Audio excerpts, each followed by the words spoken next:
तरह फिर एक और चूड़ियाँ खरीदी थी, वो मैंने खरीदने के दूसरे दिन जब मैं उसको पिघलाने के लिए उस पे रखी भट्टी पे, तो पता चला वो चांदी की हैं। हो जाते हैं हमारे साथ वाक़यात। बस ये फिर हमारा, हम समझते हैं कि कारोबार का हिस्सा है ये। नफ़ा नुकसान होता है तो कारोबार चलता है।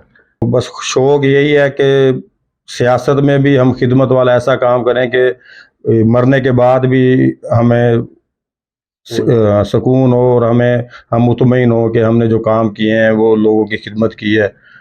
अस्सलाम वालेकुम। बहारपुर प्लस के साथ मैं हूं अनवार बशीर। आज हम मौजूद हैं बहारपुर के अंदर सफ़ा बाज़ार में, और हमारे साथ मौजूद हैं सजाद अंसारी साहब, जो गोल्ड के बिज़नेस के साथ पिछले तकरीबन 25 साल से वाबस्ता हैं, और भावलपुर के अंदर सफ़ा बाज़ार में ये लेबर विंग के सदर भी हैं, और इस वक्त PP 253 से MPA के उम्मीदवार हैं पाकिस्तान मरकज़ी मुस्लिम लीग की तरफ से। तो आज हम इनसे इनके इस बिज़नेस के बारे में भी कुछ बातचीत करेंगे कि गोल्ड की पहचान कैसे होती है, और गोल्ड के बिज़नेस के लिए क्या चीज़ें ज़रूरी हैं, कितनी इन्वेस्टमेंट होनी चाहिए, और अब जो सियासत का इन्होंने सियासत के सफ़र का आगाज़ किया है, तो ये क्यों किया, किस वजह से ये सियासत के अंदर आए। अस्सलाम वालेकुम। वालेकुम अस्सलाम। आप गोल्ड के बिज़नेस में कैसे आए? गोल्ड के बिज़नेस में तो तकरीबन 20-25 साल से इस काम में है। पहले इस काम को सीखा है हमने, इस काम को किया है, कारीगरी भी की है, शागिर्दी भी की है। अब जाके गोल्ड के बिज़नेस में आए हैं। तो 20-25 साल से उसमें इस काम में हम लगे हुए हैं। वालिद साहब थे हमारे, वो मज़दूर थे, गोल्ड का बिज़नेस नहीं था उनका। गोल्ड के बिज़नेस के लिए क्या चीज़ें होना ज़रूरी है? गोल्ड के बिज़नेस के लिए वैसे तो कोई भी बिज़नेस देख लें तो उसके लिए तजर्बा होना ज़रूरी है। लाज़मी नहीं है कि वो गोल्ड का बिज़नेस हो, पर गोल्ड के बिज़नेस में देखा जाए तो थोड़ा बहुत तजर्बा लाज़मी हो। फिर उसके बाद बिज़नेस, अगर डायरेक्ट आपने बिज़नेस करना है तो पहले आप इस गोल्ड के काम को समझें, पहले इस गोल्ड की पहचान देखें, इसको पहचानें, इसको फिर जाके आप गोल्ड का बिज़नेस करें तो बेहतर है। अगर डायरेक्ट आप बिज़नेसमैन बनना चाहते हैं तो इन्वेस्टमेंट तो आप कर सकते हैं, पर वो तजर्बा आपके पास हासिल नहीं हो सकता जो हमारा एक तजर्बा है। 20-25 साल से हम इस गोल्ड के काम में हैं, हमने इसको किया है, सीखा है, फिर इसकी पहचान है। अब माशाल्लाह हमारा इतना तजर्बा है कि गोल्ड आप हमारे सामने रखें तो हमें पता चल जाता है कि ये किस तरह का बना हुआ है, कितने कैरेट में होगा, इसकी बनावट कैसी है, इसके अंदर टांका कितना लगा होगा, इसके अंदर मिलावट कितनी होगी, हमारा इतना तजर्बा है। खरे और खोटे गोल्ड की पहचान कैसे होती है? खरे और खोटे गोल्ड की जो पहचान है वो अब आपको कैसे बताएं। हमारा तो तजर्बा है, तो हम तो अपने तजर्बे से पहचान लेते हैं। तो कुछ गोल्ड ऐसे होते हैं जिनको गर्म करके भी पहचान लिया जाता है कि उसका, अगर गर्म करने का, ये गोल्ड वाहिद चीज़ है कि इसको जब आप गर्म करते हैं ना तो इसका असल कलर सामने आ जाता है कि क्या लिहाजा ये गोल्ड है या ये सिल्वर है या ये तांबा है या पित्तल है। तो जब आप उसको गर्म करते हैं तो उसकी असल शक्ल सामने आ जाती है। तो बहुत सारे लोग, अक्सरियत 90% लोग, चाहे वो सुनारा भी है ना, तो वो गोल्ड को गर्म करके ही उसका रेट लगाता है, उसको गर्म करके ही सही माने में उसका वो बताया जाता है कि इसमें चांदी का है या ये पित्तल का है या ये तांबे का है। अच्छा, उसके बाद अगर गोल्ड गर्म करने के बाद ये भी पता लग जाता है कि ये वाकई गोल्ड है, फिर उसके कैरेट को देखने के लिए फिर आजकल लेबॉर्ट्री है, उसमें लेबॉर्ट्री में चेक हो जाता है, कन्फर्म पता लग जाता है ये 21 कैरेट है, 20 कैरेट है, 18 कैरेट है या 24 कैरेट है। आप दिखाएंगे कुछ गोल्ड वगैरह हमें, जो कि कितने कैरेट का और ये कितने कैरेट का, ताकि थोड़ा पता चल जाए। गोल्ड का अब आपको मैं दिखाऊंगा, ये देखें, ये गोल्ड पड़ा है ना, ये 24 कैरेट गोल्ड है। इसके ऊपर तो कोई भी शक वाली बात नहीं है, ये 24 कैरेट है। इस गोल्ड के अंदर किसी किस्म की मिलावट नहीं है, ना इसके अंदर कोई कैरेट है। कैरेट उस वक्त चेंज होता है जब हम इसको जेवर की शक्ल देते हैं। ये जेवर, ये ना, जैसे ये जेवर बन गया ना, ये 21 कैरेट है। कन्वर्ट करने का मतलब ये नहीं है कि अल्लाह माफ़ करे, हमारी नीयत ये है कि हमने इसमें मिलावट करनी है तो फिर हमने कमाना है, ये बात नहीं होती। 24 कैरेट की ये चीज़ नहीं बन सकती, ये गोल्ड 24 कैरेट में तैयार हो ही नहीं सकता। इसके जो थोड़ा बहुत इसको हार्ड करते हैं ना, हम इसलिए करते हैं इसको, तो आगे कैरेट इसलिए चेंज करते हैं कि ये जेवर पहना जाए और इस्तेमाल में आ जाए। अगर हम 24 कैरेट का जेवर आपको बना के दें तो आपका समझ लें कि वो 2 महीने भी नहीं निकालेगा। अगर यही हम 21 कैरेट में बना के दें तो आपका 10 साल निकाल जाएगा। इसकी क्या वजह है? इसकी वजह यह कि गोल्ड नरम बहुत होता है। जो खालिश गोल्ड 24 कैरेट होता है ना, उसकी कुछ चीज़ बनाओ तो ये ऐसे हाथ में पहन तो भी टेढ़ी हो जाएगी।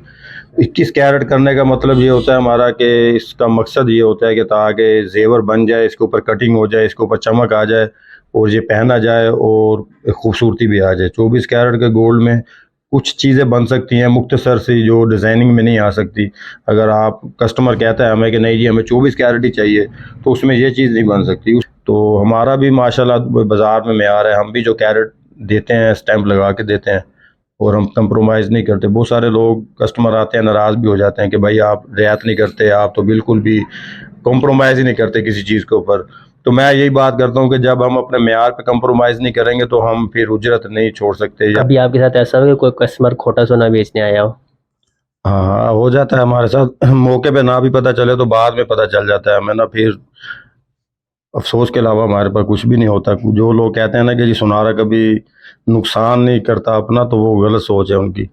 हमारे पास दो शख्स आए, उन्होंने आगे मुझे कहा जी मिसिस का सोना है, ये हमने सेल करना है, तो आप इसका रेट लगाया। हमने रेट लगाया तो उन्होंने कहा नहीं जी ये तो बहुत कम रेट लगाया है। तो मिसिस को फ़ोन, मिसिस के नहीं ये देना नहीं, मैंने मेरे घर वालों ने बड़ी मुश्किल से बनाया था। इस तरह की वो मतलब कि वारदात डालते हैं कि जो गोल्ड लेने वाला दुकानदार होता है वो कहता है बस ये मुझे दे दें, शायद ये ना दें, तो वो कन्फ्यूज़ हो जाता है। तो उसकी वजह से फटाफट वो जल्दी जल्दी में चेक भी नहीं करता, लालच में आके वो कहता है चलो जी आप मुझे इतने में जल्दी जल्दी दे दें। बस वो देने के बाद जब वो गए तो हमने चेक किया तो वो उसमें आधे से ज़्यादा मिलावट तांबे की थी। इसी तरह फिर एक और चूड़ियाँ खरीदी थी, वो मैंने खरीदने के दूसरे दिन जब मैं उसको पिघलाने के लिए उस पे रखी भट्टी पे, तो पता चला वो चांदी की हैं। हो जाते हैं हमारे साथ वाक़यात। बस ये फिर हमारा हम समझते हैं कि कारोबार का हिस्सा है ये। नफ़ा नुकसान होता है तो कारोबार चलता है। जब कस्टमर ज़ेवर बनवाते हैं और बाद में जब बेचने आते हैं तो ये कार्ड वगैरह काटते हैं, इसका क्या हिसाब होता है? ये क्यों काटी जाती है? जी, ये बहुत अच्छा सवाल किया आपने। इस सवाल के ऊपर आज तक ना किसी को भी इस चीज़ की समझ नहीं आ रही कि ये क्यों काटी जाती है। अगर आप सिर्फ़ गोल्ड लेके अपने पास रख लें, उसको चाहे आप जितना सालों बाद भी हमारे पास ले गए, उसमें कोई कटौती नहीं होती किसी किस्म की ना। तो कहने का मकसद है एक डिज़ाइनिंग आप अपने लिए बनवाते हैं। हम आपको गोल्ड खालस भी देने के लिए बैठे हैं, आप हमसे खरीदें हम देते हैं आपको। अब आप कहते हैं नहीं ये हमारा 1 तोला गोल्ड है, इसमें आपने हमारे अंगूठी भी बना के देनी है, हमारे कैंठी भी बनानी है, इसमें हमारी नोज़ पिन भी बन जाए, इसमें हमारे इयररिंग्स भी बन जाए। तो वो जो चीज़ें तैयार होंगी तो उसकी जो मिलावट उसमें करते हैं, उसमें ही जो हमारा बनाने में वेस्ट हो जाता है तो वही हम एंड में आपको लगाते हैं वेस्ट। जो अक्सर लोग इसको समझने से कासिर हैं कि ये वेस्ट होती क्या है। वेस्ट यही होती है जब हम भी तैयार करते हैं तो थोड़ा थोड़ा थोड़ा थोड़ा ज़ाया होता है सोना। पॉलिश में ज़ाया होता है, कटिंग में ज़ाया होता है, बनावट में ज़ाया होता है, उसको बाद में बफ़ लगाते हैं उसमें ज़ाया होता है। तो वो सब कुछ आपके लिए तैयार हो रहा होता है। तो वो जब सब कुछ आपके लिए तैयार हो रहा होता है तो एंड में वही आपके लगा दी जाती है मिलावट। तो उसमें से हम काट ही नहीं सकते। जो कुछ लोग हैं वो मिलावट काटते हैं तो नीचे वेस्ट लगा देते हैं, कुछ लोग हैं वो वेस्ट कम लगाते हैं, मिलावट भी नहीं काटते। तो कहने का मकसद है कि ये आपके जो भी लेबर का खर्चा होगा, जो भी बनावट का, जो नगीनों का, सब कुछ आपके ऊपर ही एंड में चार्ज होगा, ये हमारे ज़िम्मे नहीं होता। तो वही जब आप वापसी सेल करने आते हैं आपको नुकसान होता है तो आपको ऐसे लगता है कि जैसे हम आपसे कोई गलत बयानी करके आप कर रहे हैं, कटौती कर रहे हैं, ऐसा नहीं है। तो मैं गोल्ड का रेट अप डाउन होता रहता है तो इससे फ़ायदा तो फिर अक्सर होता ही होगा। हाँ, अप डाउन होता रहता है। गोल्ड से फ़ायदा भी है, नुकसान भी है। फ़र्ज़ करें आज हमें कस्टमर ने ऑर्डर दिया है, आज रेट है 2,12,000, हमने उसका ऑर्डर लिया है पर हमारे पास ऑर्डर 10 लाख का है और पेमेंट सिर्फ 1 लाख की। तो हमने उसको जब उसके वादे तक अगर बनाना है, अगर गोल्ड का रेट 12 के बजाय 24 हो गया तो हमने उसको 12 भी देना है। अगर 12 के बजाय 2 पे आ गया तो हमने फिर भी उसको 12 पे देना है। पर अक्सर जो कस्टमर है ना वो इस चीज़ को तस्लीम नहीं करते। हमें वो कहते हैं जी भाई अगर रेट बढ़ गया तो आपका अगर कम होगा तो आप हमें कम करेंगे। तो कहने का मकसद है कि एक ईमानदार जो शख्स है ना वो भी बिजनेस के अंदर आके ना मजबूरन उसको थोड़ा बहुत 2 नंबरी करनी पड़ती है, क्योंकि कस्टमर उसको समझता नहीं है। तो जो ईमानदारी से चले वो फिर घर से दे, जो थोड़ा बहुत गलत बयानी करके जेवर दे वहाँ कस्टमर भी मुतमईन होकर चला जाता है कि जी। कोई अनोखा वाक़या जो आपके साथ इस बिज़नेस फील्ड में पेश आया हो? अनोखा वाक़या, वैसे तो वाक़ये काफ़ी सारे हैं पर एक वाक़या है जो मुझे आज तक याद है कि गोल्ड की 4 चूड़ियाँ बनाई थी हमने एक कस्टमर की। तो वो कस्टमर के घर से ही 2 चूड़ियाँ ना किसी ने चुरा के उसको सिल्वर की बनवा के वहाँ सेम डिज़ाइनिंग की रख दी। तो 2-4 महीने बाद जैसे घरों में फंक्शन होते हैं तो उनके घर वालों ने जब चूड़ियाँ पहनी तो वो 2 चूड़ियाँ वाइट थी और 2 बिल्कुल 21 कैरेट की थी। उन्होंने बिना कुछ सोचे समझे आके मतलब कि भी इस दुकान के ऊपर चूड़ियाँ रख के उन्होंने कहा जी ये आपकी चूड़ियाँ जी, 2 आपने चांदी की बना दी हैं, 2 आपने गोल्ड की बना दी हैं। तो पता चला कि उनके घर में से ही उनके किसी फैमिली मेंबर ने वो चूड़ियाँ उठाई, वो फिर हमारी मार्केट में बनी। जहाँ वो बनी उस कारीगर से मैंने राब्ता किया, उस कारीगर को मैंने पकड़ा, उसको पूछा, उसने फिर मुझे बताया कि सज्जाद भाई ये गोल्ड की चूड़ियाँ मेरे पास आई थी जो मैंने सेल की हैं। पहले मैंने चांदी की बना के उनको दी हैं, फिर उस बंदे को पकड़ा, उनका फैमिली मेंबर ही निकला और फिर उन्होंने मुझसे आगे माज़रत की। तकरीबन 1 मंथ लग गया इस मामलात को ना। तो मैं अब आप सियासत में हैं तो यही फैसला सियासी में आने का फैसला क्यों किया? सियासत में आने का फ़ैसला अगर सही बताएँ तो सियासत का कोई इतना ख़ास शौक़ नहीं था मुझे, ना अभी भी देखा जाए तो इतना सियासत का शौक़ नहीं है।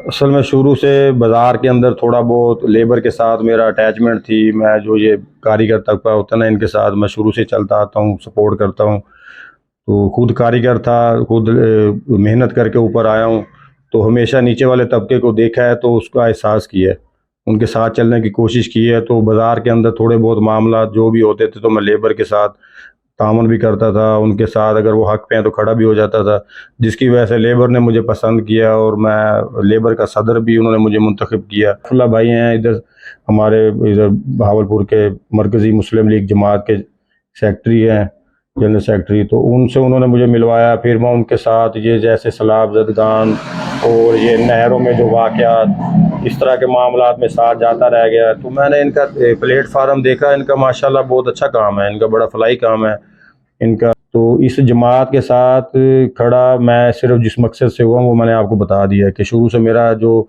ये ज़हन था वो खिदमत वाला था। तो अब सियासत में आई है तो फिर सियासत में भी हमारा ज़हन खिदमत वाला ही है, इसलिए ये इलेक्शन जो मेन है ये सियासत की नज़र से नहीं लड़ रहे, ये खिदमत की नज़र से लड़ रहा हूँ। बहावलपुर की सियासत के अंदर आप क्या बेहतरी लाना चाहते हैं? बहावलपुर की सियासत के अंदर क्या बेहतरी लाना चाहते हैं, बस यही जो कच्ची आबादियाँ मैंने विज़िट की हैं, ये बदरशेर हो गया, इस्लामी कॉलोनी, ये क़ायद आज़म कॉलोनी, बहावलपुर के बहुत से ऐसे इलाके अभी भी हैं जहाँ किसी की नज़र नहीं है, जहाँ बहुत सारे मसाइल हैं, जैसे सीवरेज का मसला हो गया, साफ़ पानी का मसला हो गया। तो गुर्बत तो अब हर जगह ही आपके सामने है। तो बस शौक़ यही है कि सियासत में भी हम खिदमत वाला ऐसा काम करें कि मरने के बाद भी हमें सुकून हो और हम मुतमईन हो कि हमने जो काम किए हैं वो लोगों की खिदमत की है। बाकी जीतें या हारें वो नसीब की बात है, पर ये है कि काम हमारे ये जमात के हैं, ये हमारे नहीं रुकेंगे, ये इंशाल्लाह हम चलाते रहेंगे सारी ज़िंदगी।